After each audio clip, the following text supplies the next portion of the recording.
Hey guys, 681 Shadow. Welcome to my review for Bungou Stray Dogs, episode 16. Now I know this is coming out like a few days earlier than it should be, and this is actually a few days late because this episode actually came out on Friday let me get the date real quick. Friday the 21st, which is really odd since it's supposed to be Wednesdays, and now kind of debating when my Bungou Stray Dogs reviews will be. So they'll just come out as the episodes come out, or like as soon as I can record the review. Like, I apologize for this one being a bit late since I wasn't able to record the review until now, and this is I'm recording it on the day it's coming out on Monday. So if you haven't seen the episode, go watch it. Link is down in the description below because definitely this was one hell of an episode. And if for those of you if you've seen it already, you know why. So to start things off in the episode, we pick up like right where we left off, basically, in just how Odasaku is really sad about the kids, and he goes into like this whole depression thing, and he's like, you know what? I'm gonna go single-handedly take out Mimic. And so that's what he does. He literally just goes to the place with Mimic, and he just takes them out, which is pretty. He just goes to take them out. He's killing out soldiers because he's able to with his ability. So that's pretty easy for him, and then he gets to a room where he meets Jide, the boss of Mimic, and it's really crazy because at first they both try to just use their predictive abilities, but they aren't getting anywhere, so they make the move to not use their predictive abilities and to just duel, and they have like a really awesome duel. But at the same time, Dazai wants to tell the boss of the Port Mafia, Moriogai, that he wants to go to Odasaku because Odasaku's going alone, and of course he's gonna die because Jide is his equal in terms of just in terms of everything, actually, like his fighting and the ability. So, what is it? So the boss is trying to not have him go because he's not going to gain anything from it and everything like that. But you just have this that conversation going on as they're fighting. And at one point in the fight, because it goes back and forth from Dazai and Mori talking to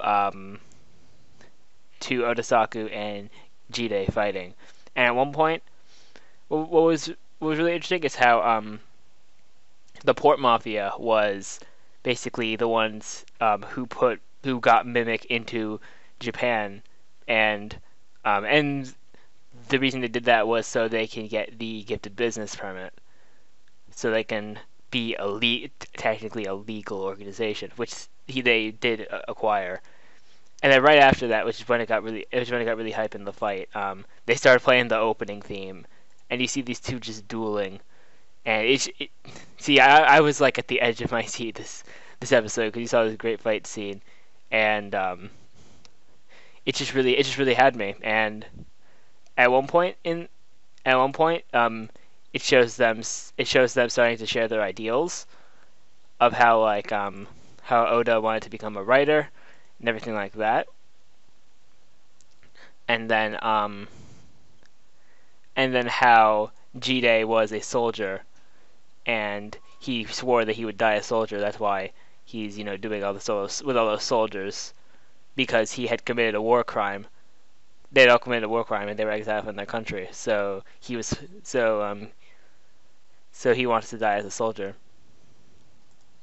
And then after they share these ideals, they both shoot each other in what I'd presume the chest. I know Jide got shot in his chest, but I'm not sure where Odasaku got shot because it doesn't show it. But we know Jide got shot in the chest because we do see that bullet wound.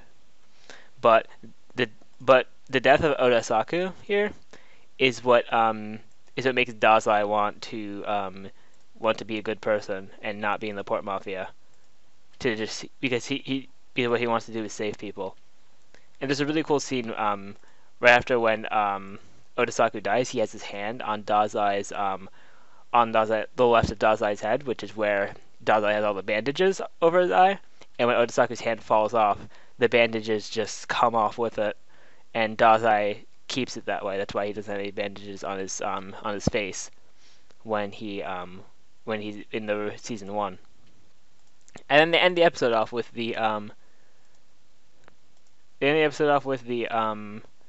with Dazai meeting with what is it? I'm trying to remember the name of the place. It's the oh, what is the name? I would know it once I see it. I'm gonna look at it right now. All right, the Ministry of Internal Affairs for the gifted. He meets with one of the chiefs of that, and he asks if he can get a job saving people as he wanted to do after Odasaku's death, and he tells Dazai that he has to stay undercover, like he stay underground for a while, but he knows of a position that he knows of something that's exactly what Dazai's looking for, which is of course the Outer Detective Agency. And it says at the end of the episode, our story and the story resumes 4 years later, which is the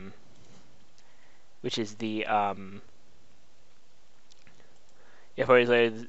The story resumes 4 years later is what it says. So basically, this is the last episode of the backstory. So, which is good. It's only a third of the series. It's not like it's half of the series, and then the other half is just the guild. I'm really excited to see what the guild's gonna do. But that's it for this review. That's really all. I was just really hyped throughout this episode. This is a hype weekend for Bungou, Stray Dogs, and then you'll see my video tomorrow in Dragon Ball Super as well.